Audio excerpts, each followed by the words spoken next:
The overall goal of this experiment is to compare the computational complexity of relational and non-relational, not only structured query language or NoSQL database systems, as measured by their response times to complexity-growing queries. This method can help answer key questions in the database management systems field, such as which kind of queries are more appropriate for which kind of database systems. The main advantage of this technique is that it compares the response times to queries for double-sided growing database of each type, allowing the computational complexity to be computed and visualized.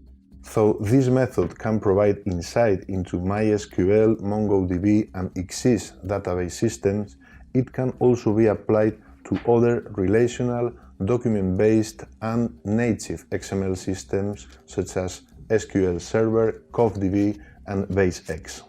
We've first had the idea for this method when we have to select a persistent system for ever-growing electronic health record trust systems.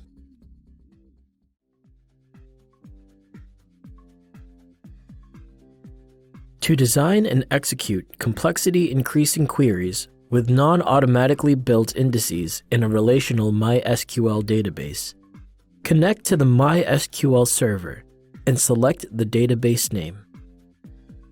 Select the relational table within the index field and open the Structure tab. Select the column where the index will be built and click Index. The SQL sentence building the index will appear, followed by a message stating that the sentence has been built.